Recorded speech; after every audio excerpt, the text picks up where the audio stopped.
Bon, allez, c'est parti.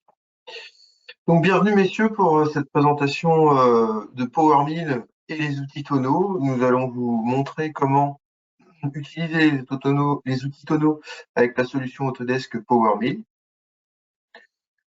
Donc, dans un premier temps, vous pouvez retrouver tous nos webinaires, nos formations sur le site Applicite et par le biais de l'agenda. Donc, vous pouvez vous inscrire à des formations si ça vous intéresse, intra-entreprise ou extra-entreprise, et aussi pour pouvoir vous inscrire aux webinaires qui vous sont proposés régulièrement. Petit rappel aussi, vous avez accès au blog Applicite où tous nos ingénieurs d'application, comme moi, postent tous les mois des petits articles, des trucs et astuces qui vous permettent parfois de vous décoincer assez facilement. C'est assez facile à naviguer dans le blog. Vous avez ici, vous voyez, il y a FAO, vous pouvez sélectionner le produit et vous tomberez directement sur toutes les petits trucs et astuces qui sont développés par nos ingénieurs d'application tous les mois. Donc c'est mis à jour régulièrement, hein, ça concerne un peu tous les produits Autodesk.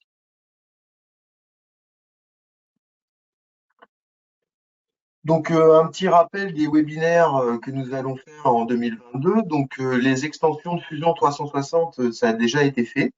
Aujourd'hui, nous sommes sur les fraises à segment de cercle sous PowerMill. Et à venir, donc, il y aura les différentes méthodes de post-procession sur PowerMill, l'utilisation des features dans PowerMill, les outils liés aux pièces plastiques avec Fusion 360, donc ça c'est plus de la conception, le reverse engineering avec PowerShell, donc recréer de la surface par rapport à un fichier STL triangulé, la gravure sur forme gauche avec PowerMill. Nous aurons aussi un webinaire Power Inspect pour les principales méthodes de dégossichage. Et ensuite, au mois de décembre, les solutions d'impression 3D proposées par Fusion 360 et Netfab, qui sont bien sûr des produits Autodesk. Donc aujourd'hui, je vais vous présenter les fraises à segment de cercle et les outils tonneaux, enfin c'est la même chose, sous PowerMill. Donc la description de cette présentation, nous allons commencer par le principe des outils tonneaux, suivront les différentes géométries d'outils, la création des outils dans PowerMill, les stratégies supportant ces outils, et ensuite des petits exemples de parcours d'outils que j'ai pu créer à partir de PowerMill.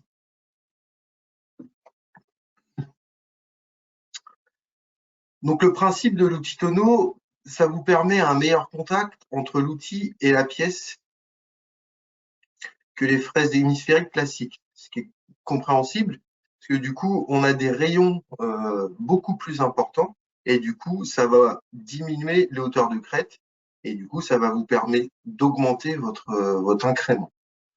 En grande généralité, les rayons peuvent aller de 250 mm à 20 mm en fonction des géométries d'outils tonneaux choisis.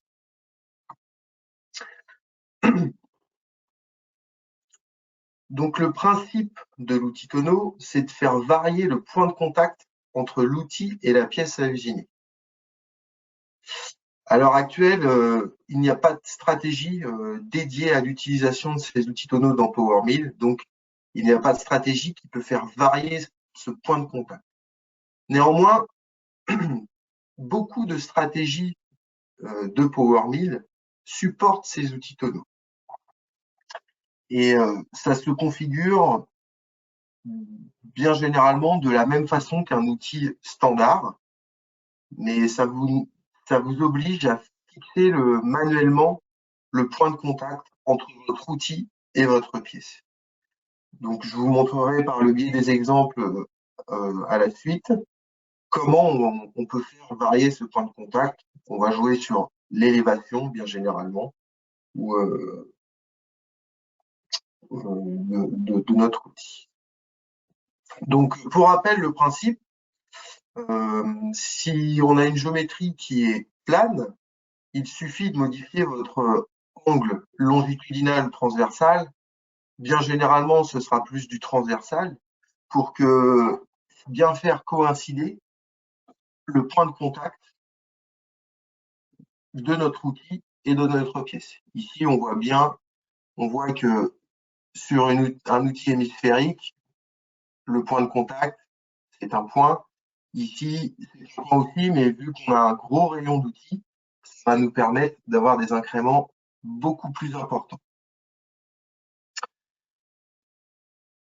Avec PowerMill, quand on a des géométries de surface très changeantes, ça va générer des parcours d'outils qui ne sont pas forcément visuellement beaux et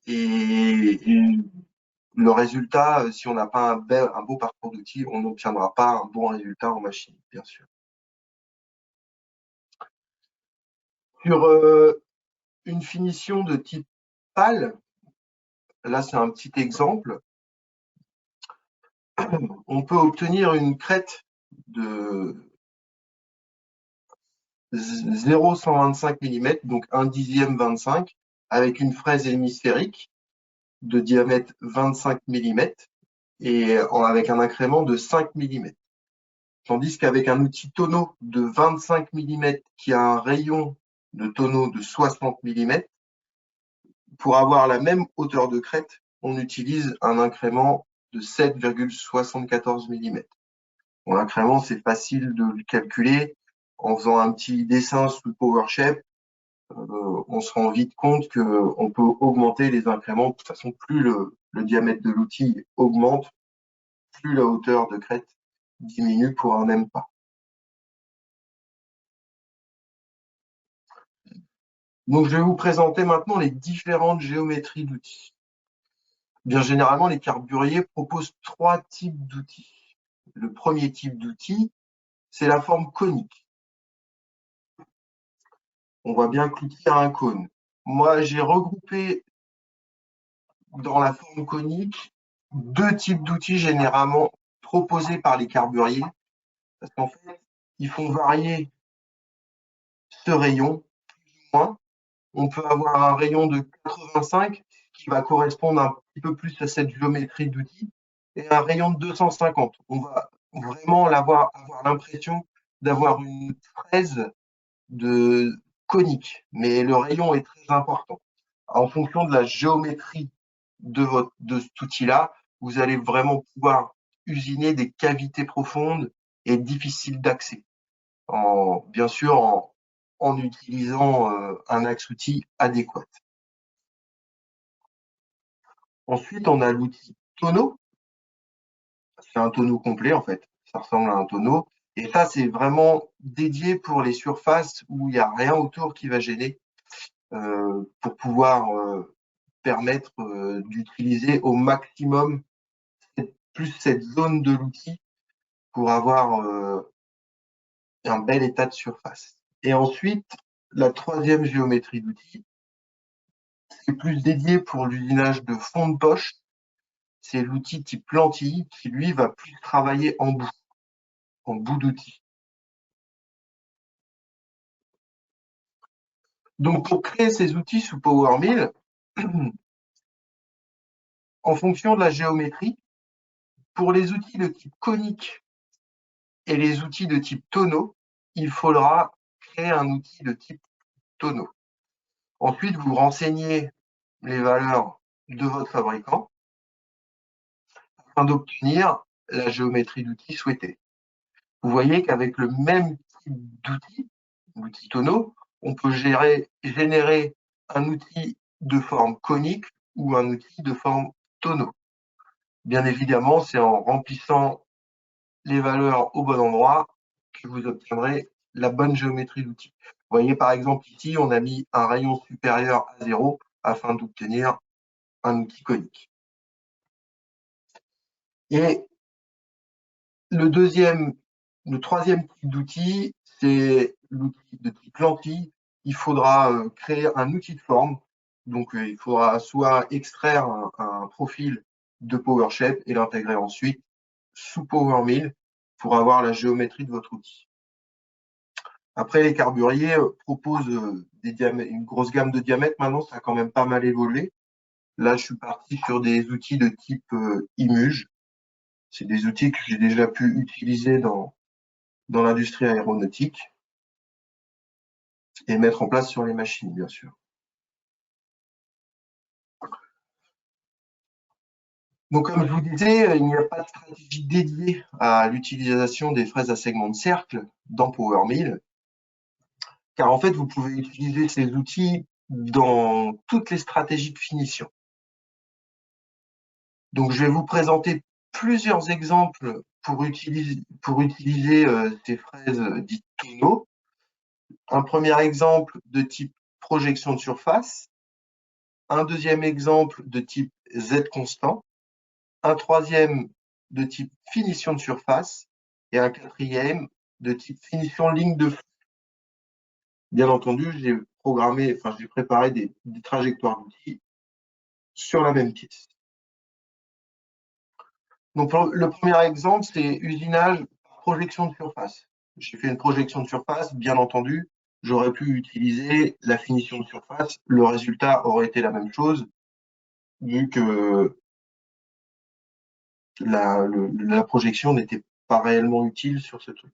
Donc, pour cet exemple, j'ai pris un outil de type tonneau de diamètre 10 avec un rayon tonneau de diamètre 50 mm, un incrément de 5 mm, une finition en spirale qui nous permet de garder le contact matière tout au long de l'usinage,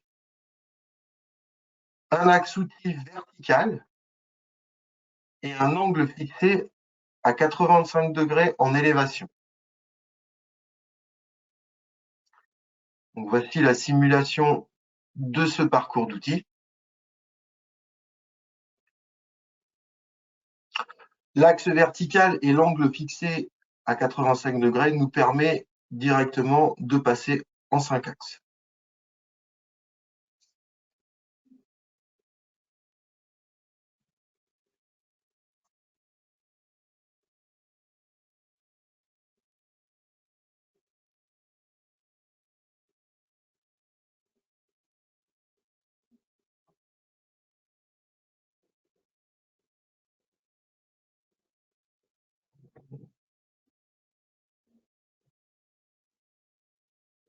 Bien sûr, le type tonneau, on voit que là, il n'y a rien qui va perturber autour l'usinage de la face. C'est pour ça que j'ai utilisé ce type d'outil sur l'extérieur de la pièce. Ensuite, je vais vous présenter un usinage de type Z constant avec un outil conique de diamètre 16 et un rayon de tonneau de 75 mm. Un incrément de 5 mm, une finition par niveau Z, un axe d'outil vertical, comme la première stratégie, et un angle fixe d'élévation de 83 degrés.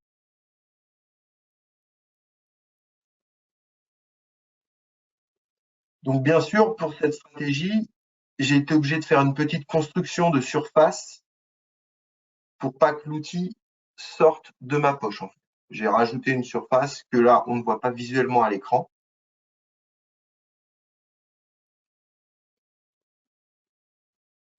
Et vous voyez là que c'est vertical avec un angle d'élévation. On passe directement en 5 axes. Et c'est avec cet angle d'élévation qu'on va faire varier le point de contact de l'outil.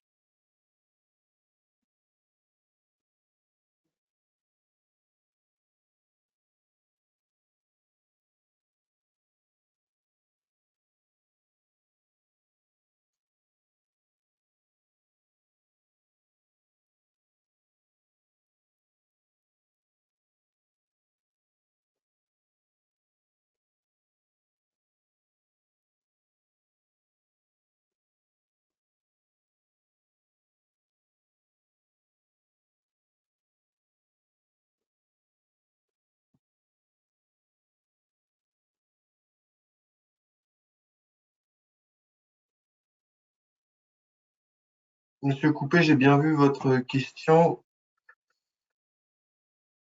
Eh ben, on crée une surface, en fait. Pourquoi réaliser une surface?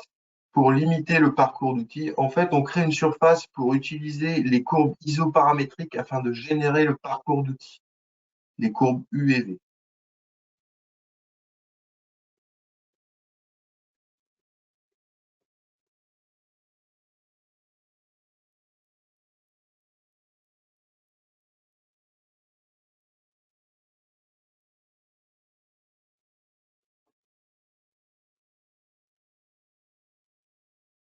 Donc ensuite, je vais vous montrer un exemple de finition de surface.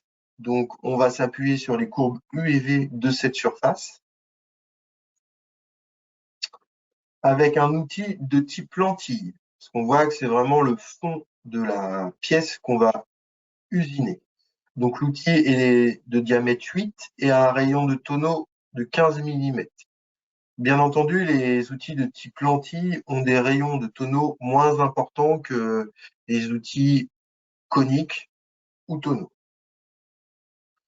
Je suis resté sur un incrément de 5 mm. Et cette fois-ci, j'ai mis un axe outil longitudinal à 0 et transversal de 7 et moins 7.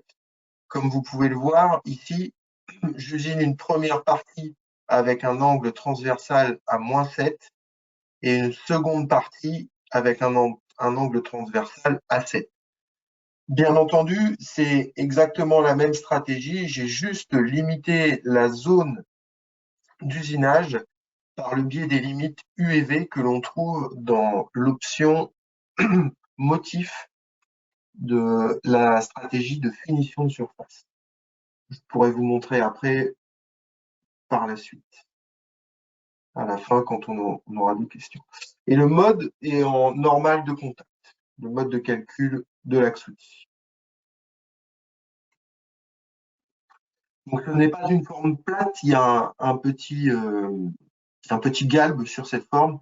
C'est pour ça que ça bouge un peu dans tous les sens. J'ai effacé toute la pièce pour vraiment que vous voyez la zone usinée et j'ai mis uniquement la surface usinée en visuel.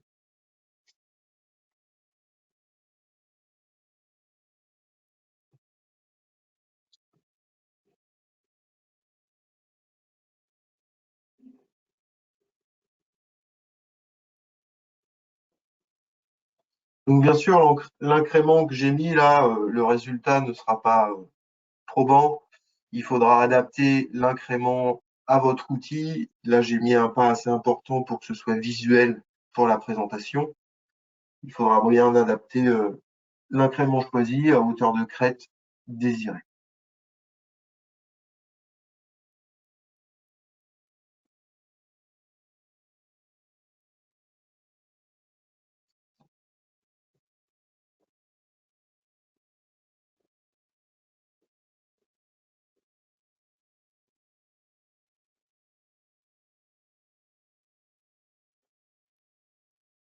Et ensuite, le dernier parcours d'outils, c'est un usinage par finition de ligne de flux. J'aurais très bien pu faire une finition de surface, mais cette stratégie finition ligne de flux, dans certains cas, peut avoir des avantages, notamment pour aller chercher de la contre-dépouille. Après la construction un petit peu plus difficile parce qu'il y a un filaire qui doit être fermé avec 4 côtés. Mais une fois qu'on a bien compris comment ça fonctionnait, ça va tout seul. Donc ce sera avec un outil un outil conique de diamètre 16 mm, un rayon de tonneau de 75 mm, un incrément, je suis toujours resté sur 5 mm, et c'est une finition de niveau Z. L'axe outil est longitudinal à 0 et transversal à moins 65 degrés. Et le mode de calcul est en normal de contact. Bien sûr, c'est avec le moins 65 degrés ici qu'on fera varier le point de contact de l'outil sur la pièce.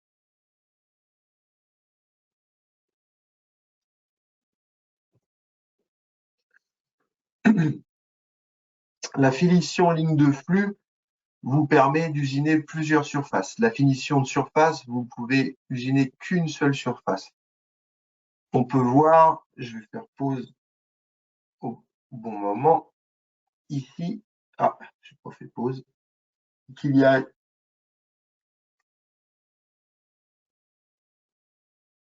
une deuxième surface. La finition ligne de flux vous permet du coup de joindre plusieurs surfaces par le biais d'un filler. Vous voyez ici, il y a une surface et ici, il y a une seconde surface. Et du coup, mon motif de ligne de flux part du haut. Ici, il retombe en bas. Voilà. Et ça boucle comme ça tout autour.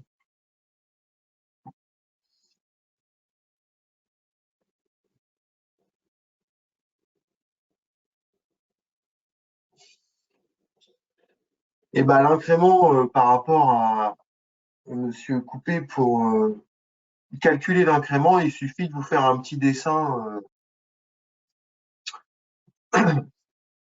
sous PowerShell. J'ai peut-être quelque chose à vous montrer. Je vous montrerai ça à la fin si vous le souhaitez.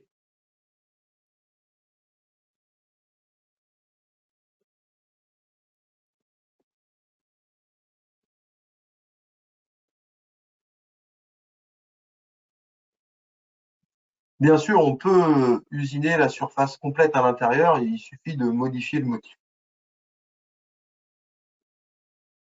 Là, j'ai fait un motif qui prenait pas tout, mais j'aurais très bien pu prendre un motif qui faisait tout l'intérieur. Et l'avantage, on voit par rapport aux Z constants, c'est que ça fait un décalage du motif. Je vais vous montrer le motif après que j'ai créé.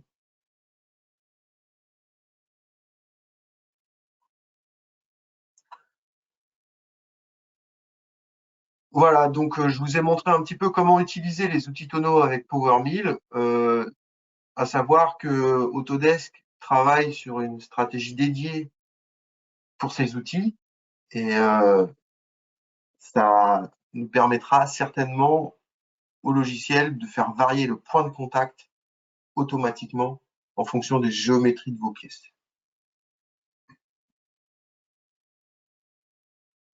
Donc, je vais vous montrer mon projet,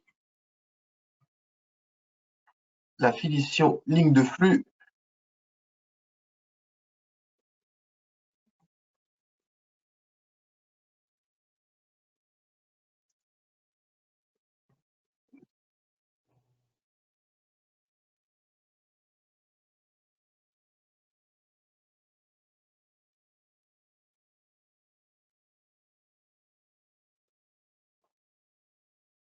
Vous voyez mon motif.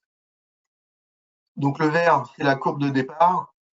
Le rouge, c'est la courbe de fin. Et le bleu, c'est les raccords entre les deux. J'aurais très bien pu faire aller mon motif jusqu'ici pour usiner toutes les cavités de la pièce.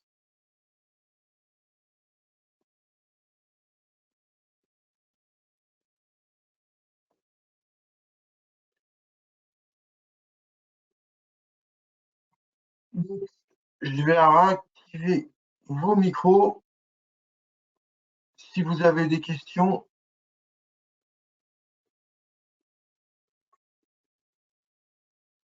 je suis à votre écoute.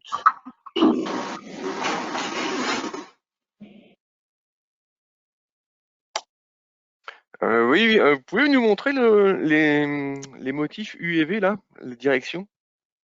Alors, ouais, sur les finitions de surface, Ouais. alors, hop, paramètres. Voilà. Donc, je vais isoler ma surface, ce sera plus simple. Mon motif ligne de flux blocage.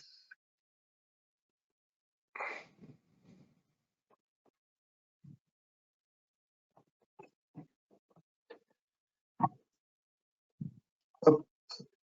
Donc, dans motif, si je fais un aperçu, bien sûr, il faut que je sélectionne ma surface. Je vais cacher le parcours d'outils. Vous voyez, en fait, je vais utiliser les courbes U et V. Vous voyez, la direction du motif, c'est le Ouais, V. ouais. Si je mets le U, ah, ouais, mais là, je l'ai limité. Si je mets le U, ça va être dans l'autre sens. D'accord. Le U, le V, c'est vraiment interne à votre surface. et on peut limiter la distance en rentrant des valeurs ici, le départ, l'arrivée. Le départ est donné par la petite flèche qu'on voit là-haut, ici, là. Ah, mais il faut que la surface soit construite comme ça, dans ce sens-là, Oui, au il faut niveau que les du. courbes isoparamétriques de la surface, oui, oui, c'est vraiment votre surface qui va orienter votre parcours d'outil. Ouais, dans PowerShell, éventuellement. Ouais. Ouais. Et si j'active l'autre opération, C'est le on peut sens des voir. vecteurs en X et en X, U et V prend les vecteurs de X et de V. C'est-à-dire que quel que soit je veux dire, votre surface, il n'y a pas besoin de la travailler. C'est-à-dire que c'est U, ça sera en direction de X et V sera en direction de Y. D'accord, d'accord. Donc, pour la gestion du point de contact, je vois qu'il y a une question. Par exemple, si je prends cette opération-là, oh là là, il veut redémarrer mon ordinateur. Bah non, on va pas redémarrer tout de suite. C'est pas fini. Dans l'axe outil, ici, j'ai une valeur transversale de moins 65 degrés. C'est avec cette valeur qu'on va modifier le point de contact entre l'outil et la pièce. C'est quand on utilise une normale de contact en longitudinale transversale. Et par exemple, sur le Z constant, on voit que là, j'ai laissé mon axe outil vertical et l'élévation va nous permettre de modifier le point de contact entre notre pièce et notre outil.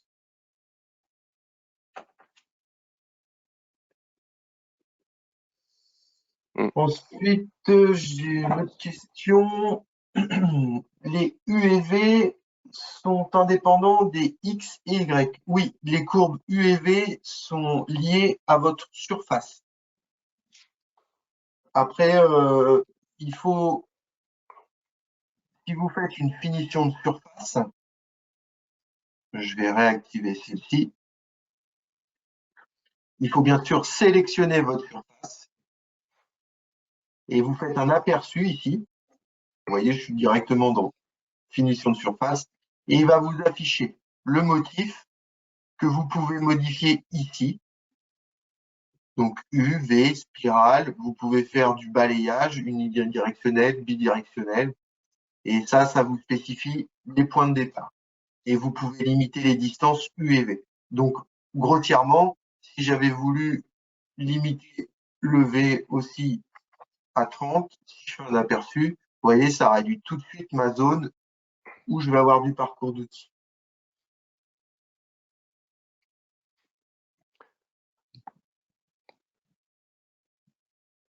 Et comme c'est facilement modifiable dans PowerShell, ça? Si on n'a pas les Les U et des. V, bah après, ça dépend comment vous construisez votre surface.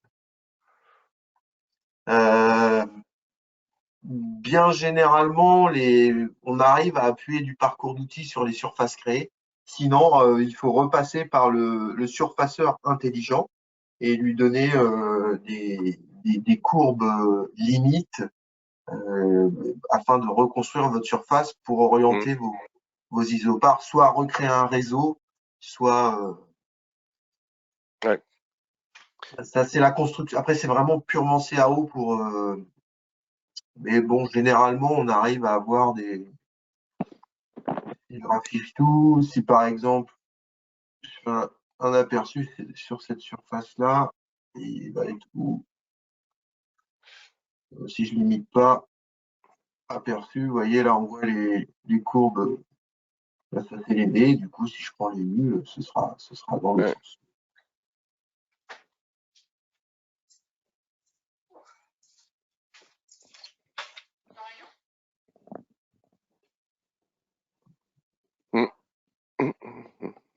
Voilà. Ouais. Il n'y a plus qu'à essayer dans nos Voilà, pièces. je vous invite à essayer. Hein. Vous pouvez créer des outils facilement sous PowerMill. Après, bien sûr, le test en machine. Moi, j'ai déjà testé en machine. C'est vrai qu'on arrive à obtenir des qualités de surface pas mal. Bien sûr, les crêtes diminuent par rapport à un outil hémisphérique. Un outil sphérique, pardon, excusez-moi. D'autres questions? Non, pas pour moi. Monsieur Coupé.